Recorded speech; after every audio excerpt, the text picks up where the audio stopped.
ಆತ್ಮೀಯ ವೀಕ್ಷಕರೇ, ಪರ್ಫೆಕ್ಟ್ ನ್ಯೂಸ್ಗೆ ಸ್ವಾಗತ. ನಾನು BS ನದಿ. ನಿನ್ನೆ ನಾವು ಚಿಕ್ಕೋಡಿ ತಾಲೂಕಿನ ಒಂದು ಡಿಸಿಸಿ ಬ್ಯಾಂಕ್ ಚುನಾವಣೆಯ ಬಗ್ಗೆ ವಿಶ್ಲೇಷಣೆ ಮಾಡಿದ್ವಿ. ಅದೇ ರೀತಿಯಾಗಿ ಇವತ್ತು ಹುಕ್ಕೇರಿ ತಾಲೂಕಿನಲ್ಲಿ ಯಾವ ರೀತಿಯಾಗಿ ಒಂದು ರಾಜಕಾರಣ ಈ ಡಿಸಿಸಿ ಬ್ಯಾಂಕ್ ಚುನಾವಣೆ ಸಲುವಾಗಿ ನಡೀತಾ ಇದೆ ಅಂತಕ್ಕಂಥ ವಿಷಯಗಳನ್ನ ಇವತ್ತು ನಾವು ಚರ್ಚೆ ಮಾಡೋಣ. ಸ್ನೇಹಿತರೆ, ಒಂದು ಕಾಲದಲ್ಲಿ ಕತ್ತಿ ಕುಟುಂಬದ ಪರಮಾಪ್ತ ಅಥವಾ ಅತ್ಯಾಪ್ತ ಅಂತ ಹೇಳ್ಬೋದು, ಅದನ್ನ ರಾಜೇಂದ್ರ ಪಾಟೀಲ್ ಅಂತ ಹೇಳಿ ಜನ ಎಲ್ಲರೂ ಹೇಳ್ತಾ ಇದ್ರು. ಸುಮಾರು 20 ವರ್ಷಗಳಿಂದ ರಾಜೇಂದ್ರ ಪಾಟೀಲ್ ಮತ್ತು ಕತ್ತಿ ಕುಟುಂಬದ ನಡುವೆ ಅವಿನಾಭಾವ ಸಂಬಂಧ ಇತ್ತು. ಬದಲಾದ ಪರಿಸ್ಥಿತಿಯಲ್ಲಿ ಇವತ್ತು ಒಂದು ಕಾಲದಲ್ಲಿ ಇಬ್ರು ಸೇರಿ ಹುಕ್ಕೇರಿ ತಾಲೂಕಿನಲ್ಲಿ ರಾಜಕಾರಣವನ್ನ ಮಾಡ್ತಾ ಇದ್ರು. ಅವರು ಇವತ್ತು ಎದುರು ಬದಲಾಗಿ ಸ್ಪರ್ಧೆ ಮಾಡೋದ್ರ ಮೂಲಕ ಈ ಹುಕ್ಕೇರಿ ತಾಲೂಕಿನ ರಾಜಕಾರಣದಲ್ಲಿ ಒಂದು ರೀತಿಯ ಒಡಕನ್ನ ಉಂಟು ಮಾಡಿದ್ದಾರೆ ಅಂತ ಹೇಳ್ಬೋದು. ಯಾಕಂತಂದ್ರೆ ಯಾಕೆ ಒಡಕನ್ನ ಉಂಟು ಮಾಡಿದ್ದಾರೆ ಅಂತಂದ್ರೆ, ರಾಜಕಾರಣದ ಮೇಲೆ ಚುನಾವಣೆ ಇದ್ದೇ ಇರುತ್ತೆ, ಅದು ವಿಷಯ ಬೇರೆ. ಒಂದು ಕಾಲದಲ್ಲಿ ಈ ಕಾರ್ಯಕರ್ತನ ಒಂದ್ ರೀತಿ ಇವ್ರು ಕಟ್ಟಿ ಹಾಕಿದ್ರು ಅಂತಕ್ಕಂಥ ಭಾವನೆ ಜನರಲ್ಲಿ ಮೂಡೋ ತರ ಇವ್ರು ಜನರ ಮೇಲೆ ಒಂದು ನಿಯಂತ್ರಣವನ್ನು ಹೊಂದಿದ್ರು. ಕಾರಣ ಏನಂತಂದ್ರೆ, ಹುಕ್ಕೇರಿಯ ಪೂರ್ವ ಭಾಗದಲ್ಲಿ ಕತ್ತಿಯವರ ಪ್ರಭಾವ ಜೋರಾಗಿದ್ರು ಕೂಡ ಪಶ್ಚಿಮ ಭಾಗದ ಹೆಚ್ಚಿನ ಜವಾಬ್ದಾರಿಯನ್ನ ರಾಜೇಂದ್ರ ಪಾಟೀಲ್ ಕೈಗೆ ಈ ಕತ್ತಿ ಕುಟುಂಬದವರು ಇಟ್ಟಿದ್ರು. ಆದ್ರೆ ಬದಲಾದ ರಾಜಕಾರಣದಲ್ಲಿ ಇವತ್ತು ಅದೇ ರಾಜೇಂದ್ರ ಪಾಟೀಲ್ ಮತ್ತು ರಮೇಶ್ ಕತ್ತಿ ಇವತ್ತು ಎದುರು ಬದಲಾಗಿ ಚುನಾವಣೆಯನ್ನ ಮಾಡ್ತಾ ಇದ್ದಾರೆ. ಹಾಗೆ ನೋಡಿದ್ರೆ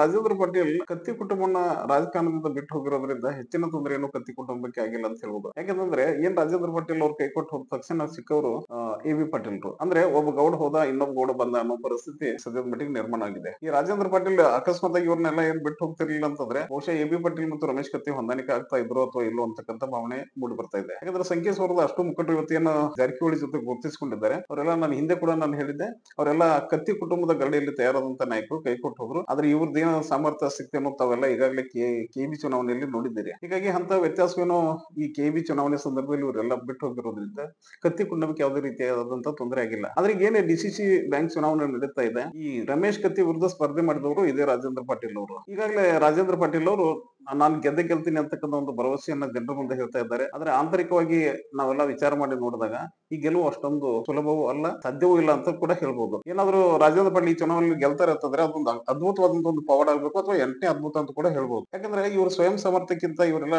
ನೆಚ್ಕೊಂಡಿರೋದು ಜಾರಕಿಹೊಳಿ ಅವರ ನಾಮಬಲವನ್ನ. ಹಣಾನು ಅವ್ರದ್ದೇ, ಜನನೂ ಅವ್ರದ್ದೇ, ಸಂಘಟನೆನೂ ಅವ್ರದ್ದೇ. ಹೇಗಾದ್ರೂ ನಾನು ಎಲೆಕ್ಷನ್ ಕಾಂಟೆಸ್ಟ್ ಮಾಡಿದ್ರೆ ಗೆಲ್ತೀನಿ ಅಂತಕ್ಕಂಥ ಅತಿಯಾದ ಒಂದು ವಿಶ್ವಾಸದಲ್ಲಿ ಅವರಿದ್ದಾರೆ. ಆದ್ರೆ ರಣತಂತ್ರ ಹೆಣ್ಣುವುದರಲ್ಲಿ ಕತ್ತಿಯನ್ನು ಹಿಂದೆ ಬಿದ್ದಿಲ್ಲ. ಹೇಗಾದ್ರೂ ಮಾಡಿ ಇವರನ್ನ ಹುಕ್ಕೇರಿ ತಾಲೂಕಿಗೆ ಒಬ್ಬ ಮಂತ್ರಿಯನ್ನ ಬರೋದಕ್ಕೆ ಆಸ್ಪದ ಕೊಡೋದಿಲ್ಲ ಅಂತ ಹೇಳಿದಂತ ಒಬ್ಬ ವ್ಯಕ್ತಿ ತನ್ನ ಶಿಷ್ಯ ಅಥವಾ ತನ್ನ ಸ್ನೇಹಿತನನ್ನ ಯಾವ ರೀತಿಯಾಗಿ ಈ ಚುನಾವಣೆಯಲ್ಲಿ ಗೆಲ್ಲೋದಕ್ಕೆ ಬಿಡೋದು ಸಾಧ್ಯ? ಇಲ್ಲಿ ರಾಜೇಂದ್ರ ಪಾಟೀಲ್ ಶಿಷ್ಯ ಅಂತಂದ್ರೆ ಈ ರಮೇಶ್ ಕತ್ತಿ ಅವ್ರ ಶಿಷ್ಯ ಅಂತಲ್ಲ. ಉಮೇಶ್ ಕತ್ತಿ ಅವರಿದ್ದಾಗ ಉಮೇಶ್ ಕತ್ತಿಯಲ್ಲಿ ಗರಡಿಯಲ್ಲಿನೇ ರಾಜಕಾರಣ ಮಾಡಿದಂತ ರಾಜೇಂದ್ರ ಪಾಟೀಲ್ ಒಂದು ರೀತಿ ರಾಜಕೀಯ ಶಿಷ್ಯ ಅಂತ ಹೇಳ್ಬೋದು. ಸ್ನೇಹಿತ ಅಂದ್ರೆ ಸದ್ಯಕ್ಕೆ ಅವ್ರ ನಡುವೆ ಸ್ನೇಹ ಇಲ್ಲ ಬಿಡಿ, ಅದು ಉಪ್ಪು ಹುಳಿಕಾರ ಇವ್ರು ಹಿಂಡ್ಕೊಂಡಾಗಿದೆ. ಇವ್ರ ಸಂಬಂಧ ಅಷ್ಟೊಂದು ಸರಿನೂ ಇಲ್ಲ, ಬಹುಶಃ ಮುಂದೆ ಸುಧಾರಿಸುವ ಯಾವ ಲಕ್ಷಣಗಳು ಇಲ್ಲ. ಆದ್ರೆ ರಾಜಕಾರಣದಲ್ಲಿ ಯಾವಾಗ ಏನಾಗುತ್ತೆ ಅನ್ನೋದನ್ನ ಹೇಳೋದು ಅಷ್ಟು ಈಜಿ ಕೂಡ ಇಲ್ಲ. ಅದಕ್ಕೆ ನಾವು ತಮಿಳಿನಲ್ಲಿ ಒಂದು ಮಾತು ಹೇಳಿದ್ವಿ, ಗಡದ ಹುಲಿ ಮತ್ತು ಭಾಗ್ಯವಾಡಿಯ ಬಾದಶಾ ಅಂತ ಹೇಳಿ. ಇದು ನಾವೇನೋ ಇವ್ರಿಗೆ ಯಾರಿಗೆ ಹುಲಿ ಅನ್ನೋದಿಲ್ಲ, ಬಾದಶಾ ಅನ್ನೋದಿಲ್ಲ. ಅಂದ್ರೆ ಸಾವುಕಾರ ಅಂತೀವಿ, ಇಲ್ಲಾಂದ್ರೆ ಗೌಡ್ರ ಅಂತ ಕರಿತೀವಿ. ಬಟ್ ಅವ್ರ ಅಭಿಮಾನಿಗಳು ಇವ್ರಿಗೆ ಈ ಒಂದು ರೀತಿ ನಾಮಕರಣವನ್ನು ಅವರು ಮಾಡಿದ್ದಾರೆ. ಅದ್ ಯಾವ್ದಾವ್ದೋ ಒಂದು ಕ್ಲಿಪ್ಪಿಂಗ್ಸ್ ಹಾಕಿ ರಾಜ ಹುಲಿ, ಆ ಹುಲಿ, ಈ ಹುಲಿ ಅಂತ ಹೇಳಿ ಈ ರಾಜಕೀಯ ಮುಖಂಡರನ್ನ ಬೆನ್ನು ಸಪ್ಪರಿಸಿದ್ದು ನಮ್ಮ ಕಾರ್ಯಕರ್ತರೆ. ನಾವೆಲ್ಲ ಮಾಡ್ತಿರೋದು ಇದೇ ದೊಡ್ಡ ತಪ್ಪು. ಅವ್ರನ್ನ ಒಬ್ಬ ರಾಜಕೀಯ ನಾಯಕರನ್ನಾಗಿ ನಾವು ಸ್ವೀಕಾರ ಮಾಡ್ಬೇಕು ಹೊರತಾಗಿ ಅಂದ ಅಭಿಮಾನದಿಂದ ಅವ್ರನ್ನ ಹಾಡಿ ಹೋಗ್ಲಿದ್ದೆ ಕಾರ್ಯಕರ್ತರು ಇವತ್ತು ಈ ಕೆಟ್ಟ ಪರಿಸ್ಥಿತಿಯಲ್ಲಿ ನಿಲ್ಲೋದಕ್ಕೆ ಕಾರಣ ಆಗಿದೆ. ಇರ್ಲಿ, ನಾವ್ ಏನ್ ಮಾಡ್ಬೇಕಾಗಿದೆ ಈಗ ಚರ್ಚೆ DCC ಬ್ಯಾಂಕ್ ಬಗ್ಗೆ. ಈ DCC ಚುನಾವಣೆಯ ಬಗ್ಗೆ ನಾವು ಹೇಳ್ಬೇಕಂದ್ರೆ ಸುಮಾರು 97 ಮತಗಳು ಇದ್ರು ಕೂಡ ಅಧಿಕೃತವಾಗಿ ಇವತ್ತು 89 ಮತಗಳು ಮಾತ್ರ ವ್ಯಾಲಿಡ್ ಅಂತಕ್ಕಂತ ಒಂದು ಮಾಹಿತಿ ಇದೆ. ಅದ್ರ ಪ್ರಕಾರ ನಾವ್ ಈಗ ನೋಡ್ಬೇಕಾದ್ರೆ ಸುಮಾರು 54, ಸುಮಾರು ಅಲ್ಲ ಖಚಿತವಾಗಿನೇ ಹೇಳ್ತಾ ಇದೀವಿ, 54 ಮತಗಳು ಇವತ್ತು ರಮೇಶ್ ಕತ್ತಿ ಪರವಾಗಿದ್ರೆ ಸುಮಾರು 35 ಮತಗಳು ರಾಜೇಂದ್ರ ಪಾಟೀಲ್ ಬಣದಲ್ಲಿದೆ. ಕತ್ತಿ ಅವ್ರ ಜೊತೆ ಯಾರು ಇವತ್ತು 54 ಜನ ಇದ್ದಾರೆ, ಅದರಲ್ಲಿ ಸುಮಾರು 41 ಅಥವಾ 47 ಜನ ಭಾಗ್ಯವಾಡಿ ವಿಶ್ವನಾಥ್ ಶುಗರ್ ಸಕ್ಕರೆ ಕಾರ್ಖಾನೆಯಲ್ಲಿದ್ದಾರೆ. ಅದೇ ರೀತಿಯಾಗಿ ರಾಜೇಂದ್ರ ಪಾಟೀಲ್ ಅವ್ರ ಜೊತೆ ಗುರುತಿಸಿಕೊಂಡಂತ 35 ಜನ ಡೆಲಿಗೇಟ್ಗಳಲ್ಲಿ ನಮಗೆ ಮೊನ್ನೆ ಸಿಕ್ಕಂತ ಮಾಹಿತಿ ಪ್ರಕಾರ 37 ಜನ ಗೋವಾದ ಒಂದು ರೆಸಾರ್ಟ್ ಅಥವಾ ಹೋಟೆಲ್ದಲ್ಲಿದ್ದಾರೆ. ಈ ಕಾರಣ ಇವ್ರು ಯಾವ ಭಯಕ್ಕೆ ಬಿದ್ದವ್ರನ್ನ ಅಲ್ಲಿ ಹೋಯ್ತಾರೋ ಅವ್ರ ಇವ್ರ ಜೊತೆ ಹೋಗ್ತಾರೋ ಗೊತ್ತಿಲ್ಲ. ಬಟ್ ಚುನಾವಣೆ ಮಾಡ್ಬೇಕಾದ್ರೆ ಇವೆಲ್ಲ ತಂತ್ರಗಳು ಕುತಂತ್ರಗಳು ಕೂಡ ಅನಿವಾರ್ಯನೇ. ಇದು ಬರೀ ತಂತ್ರ ಅಷ್ಟೇ ಇಲ್ಲ, ಕುತಂತ್ರ ಕೂಡ ಇದ್ದೇ ಇರುತ್ತೆ. ಆದ್ರೆ ಆತ್ಮಸಾಕ್ಷಿಗೆ ಮತದಾನ ಮಾಡೋದಕ್ಕೆ ಬಿಟ್ರೆ ಇವ್ರ ಕಡೆಯವರು ಅವ್ರಿಗೂ ಮತ ಹಾಕ್ಬಹುದು ಅಥವಾ ಅವ್ರ ಕಡೆ ಇವ್ರಿಗೂ ಮತ ಹಾಕ್ಬಹುದು. ಬಟ್ ಆ ವ್ಯವಸ್ಥೆಗಿನ್ನ ಹೆಚ್ಚಿನ ಒಂದು ದಾರಿಯನ್ನ ಇಬ್ರು ಕಂಟ್ರೋಲ್ ಮಾಡಿಕೊಳ್ಳುವಂತ ಯಾವ ಸಾಧ್ಯತೆಗಳು ಕಂಡು ಬರ್ತಾ ಇಲ್ಲ. ಆದ್ರೆ ಚುನಾವಣೆ ಫಲಿತಾಂಶ ಏನೇ ಆಗ್ಲಿ, ಅಲ್ಲಿ ರಮೇಶ್ ಕತ್ತಿ ಗೆಲ್ತಾರೋ ಅಥವಾ ರಾಜೇಂದ್ರ ಪಾಟೀಲ್ ಗೆಲ್ತಾರೋ ಅನ್ನೋದ್ರಿಂದ ರಮೇಶ್ ಕತ್ತಿ ಗೆಲ್ಲುವಂತ ಎಲ್ಲಾ ಸಾಧ್ಯತೆಗಳು ಜಾಸ್ತಿ ಇರೋದ್ರಿಂದ. ಆದ್ರೆ ಇನ್ನೊಂದ್ ಮಾತೇನ್ ಹೇಳ್ತಾ ಇದೀವಿ, ಇಲ್ಲಿ ಒಂದ್ ರೀತಿ ನೈತಿಕವಾದಂತ ಗೆಲುವು ಅಂತ ಹೇಳ್ಬೋದು ಯಾರಿಗೆ, ರಾಜೇಂದ್ರ ಪಾಟೀಲ್ ಅವ್ರಿಗೆ. ಯಾಕಂದ್ರೆ ಒಟ್ಟಿಗೆ ಬೆಳೆದಂತ ಇಬ್ಬರು ಮುಖಂಡರು ಎದುರು ಬದಲಾಗಿ ಚುನಾವಣೆಯನ್ನ ಮಾಡ್ತಕ್ಕಂಥ ಸಂದರ್ಭದಲ್ಲಿ ಸುಮಾರು 35 ಏನು ಹುಕ್ಕೇರಿ ತಾಲೂಕಿನ PKPS ಮತಗಳನ್ನ ರಾಜೇಂದ್ರ ಪಾಟೀಲ್ ಪಡಿತಾರೆ ಅಂದ್ರೆ ಇದೇನು ಸಣ್ಣ ಮತ ಕೂಡ ಅಲ್ಲ. ಯಾಕಂತಂದ್ರೆ ಈಗ ನಾವು ಉದಾಹರಣೆಗೆ ತಗೋಬೇಕಂದ್ರೆ ಅರಬಾವಿಯಲ್ಲಿ ಏನು ಗೋಕಾಕ್ ತಾಲೂಕಿನ ಅರಬಾವಿಯಲ್ಲಿ ಏನು ರಾಜ್ಯಸಭಾ ಸದಸ್ಯ ಈರಣ್ಣ ಕಡಾಡಿ ಮೊನ್ನೆ ಒಂದು ಪ್ರೆಸ್ ಮೀಟ್ ಮಾಡಿದ್ರು. ಯಾವ ರೀತಿಯಾಗಿ ಅವರು ಒಂದು ಸಂದರ್ಶನ ಕೊಟ್ರು ಅಂತಂದ್ರೆ, ನನ್ನ ಸೂಚಕನನ್ನ ಎತ್ತಕೊಂಡು ಹೋದ್ರು, ನನಗೆ ಸೂಚಕ ಸಿಗದೆ ಇರತಕ್ಕಂತ ಒಂದು ವ್ಯವಸ್ಥೆಯನ್ನ ಕ್ರಿಯೇಟ್ ಮಾಡಿದ್ರು ಅಂತಕ್ಕಂಥ ಮಾತು ಹೇಳಿದ್ರು. ಇದು ನಿಜವಾಗಿಯೂ ಕಡಾಡಿ ಅವ್ರಿಗೆ ನಾನು ಸ್ಪಷ್ಟವಾಗಿ ಹೇಳ್ತಾ ಇದ್ದೀನಿ, ನೀವು ಗ್ರಾಮ ಪಂಚಾಯತ್ ಮೆಂಬರ್ ಅಲ್ಲ, ಈ ದೇಶವನ್ನ ಪ್ರತಿನಿಧಿಸ್ತಕ್ಕಂಥ ಒಬ್ಬ ರಾಜ್ಯಸಭಾ ಸದಸ್ಯ ನೀವು. ಒಬ್ಬ ಸೂಚಕ ನಿಮ್ಗೆ ಸಿಗ್ಲಿಲ್ಲ ಅಂತಂದ್ರೆ ನೀವು ಯಾವ ಮಟ್ಟದ ಒಬ್ಬ ರಾಜಕಾರಣಿ ಹೇಳಿ? ಅಕಸ್ಮಾತ್ ಆ ಸೂಚಕ ಸಿಕ್ಕರೂ ಕೂಡ ನೀವು ಹೆಂಗ್ ಚುನಾವಣೆ ಗೆಲ್ತಿದ್ರಿ? ಒಬ್ಬ ಸೂಚಕ ನಿಮ್ಮ ಕೈಯಲ್ಲಿಲ್ಲ ಅಂದ್ಮೇಲೆ ನೀವು ನಾನ್ ಗೆಲ್ತಿದ್ದೆ, ಇದು ಒಂದು ರೀತಿ ಕುಂಟು ನೆಪ. ಇದು ರಾಜಕೀಯ ಅತ್ಯಂತ ಮೂರ್ಖತನದ ಹೇಳಿಕೆ. ಅವ್ರು ವೈಯಕ್ತಿಕವಾಗಿ ನಾನು ಅವ್ರ ಬಗ್ಗೆ ಮಾತಾಡ್ತಾ ಇಲ್ಲ, ಬಟ್ ಒಂದು ಬಾಲಿಶವಾದಂತ ಒಂದು ಹೇಳಿಕೆಯನ್ನ ಅವ್ರೇನು ಕೊಟ್ರು, ಕೈಲಾಗದವ ಕೈಲಾಸ ಗಂಡ ಅನ್ನೋ ತರ ಇತ್ತ ಮಾತು. ಇರ್ಲಿ ಬಿಡಿ, ಈಗ ನಾವು ಕಡಾಡಿಯನ್ನು ಕಟ್ಕೊಂಡು ನಮ್ಗೇನಾಗ್ಬೇಕಾಗಿಲ್ಲ. ಆದ್ರೆ ಒಂದು ಸಂದರ್ಭ ಸನ್ನಿವೇಶ ಬಂದಾಗ ಅವ್ರ ಹೆಸರನ್ನ ಬಳಸುವಂತ ಒಂದು ಪರಿಸ್ಥಿತಿ ಬಂತು.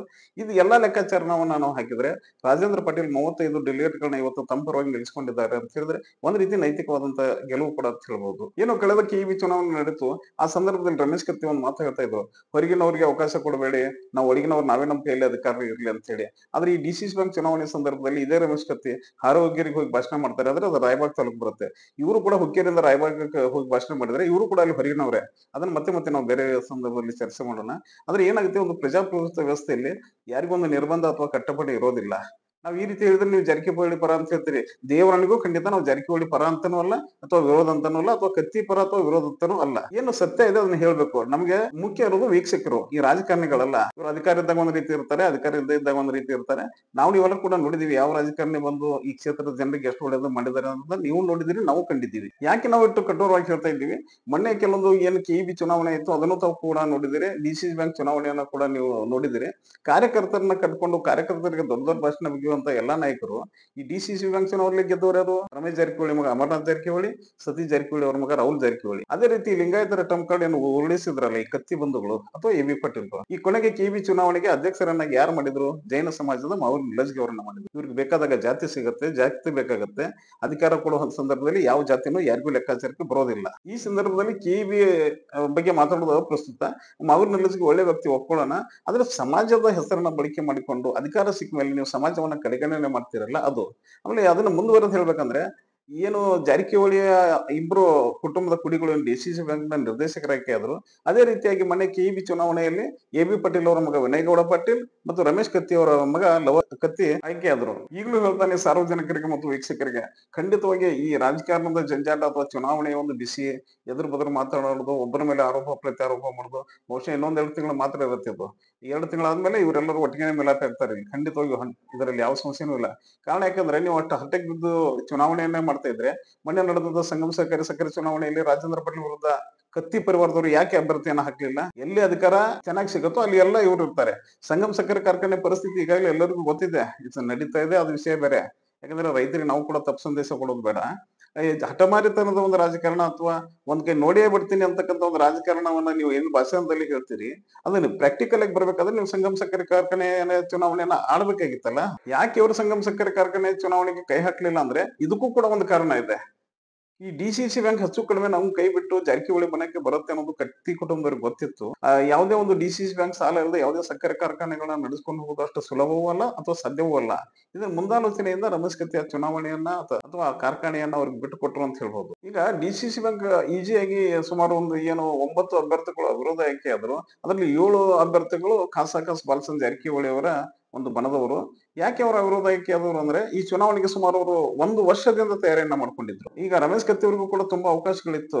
ತಾವು ಏನೊಂದು ಡಿಸಿಸಿ ಬ್ಯಾಂಕ್ ಅಧ್ಯಕ್ಷ ಪಟ್ಟದಿಂದ ಹೊರಬಂದ ಮೇಲೆ ಇದಕ್ಕೊಂದು ರಣತಂತ್ರವನ್ನ ಹೆಣೆದು ಈ ಜಿಲ್ಲೆಯಲ್ಲಿ ನನ್ನ ಸಮರ್ಥನೆ ನಾನು ತೋರಿಸ್ಬೇಕು, ಜಾರಕಿಹೊಳಿ ವಿರೋಧಿ ಬಣವನ್ನ ನಾನು ಕ್ರಿಯೇಟ್ ಮಾಡ್ಬೇಕು ಅನ್ನೋದು ಒಂದು ಲೆಕ್ಕಾಚಾರದಲ್ಲಿದ್ರೆ ಅವ್ರು ಯಾವತ್ತು ಇದಕ್ಕೆ ತಯಾರಾಗಿ ಬಿಡ್ತಾ ಇದ್ರು. ಆದ್ರೆ ನಿನ್ನೆಯಿಂದ ಹೊರಗಡೆ ಬಂದು ಅವರು ಕೂಡ ಭಾಷಣವನ್ನ ಮಾಡ್ತಾ ಇದ್ದಾರೆ. ಆದ್ರೆ ಈ ಕ್ರಿಕೆಟ್ ಭಾಷೆಯಲ್ಲಿ ಹೇಳ್ಬೇಕಂದ್ರೆ ಲಾಸ್ಟ್ 5-6 ಓವರ್ ಇದೆ, ಇವಾಗ ಫುಲ್ ಬ್ಯಾಟಿಂಗ್ ಮಾಡ್ತಾ ಇದ್ದಾರೆ. ಇಂಥ ಬ್ಯಾಟಿಂಗ್ ನ ರಿಸಲ್ಟ್ ಗಳು ಅಷ್ಟು ಮ್ಯಾಚ್ ಮೇಲೆ ಪರಿಣಾಮ ಆಗೋದಿಲ್ಲ. ಅಂದ್ರೆ ಜಿಲ್ಲೆಯ ಈ ಎಲ್ಲಾ ಕ್ಷೇತ್ರಗಳ ಮೇಲೆ ಪರಿಣಾಮ ಆಗೋದಿಲ್ಲ. ಈಗಾಗಲೇ ಕಾಲ ಮಿಂಚಿ ಹೋಗಿದೆ.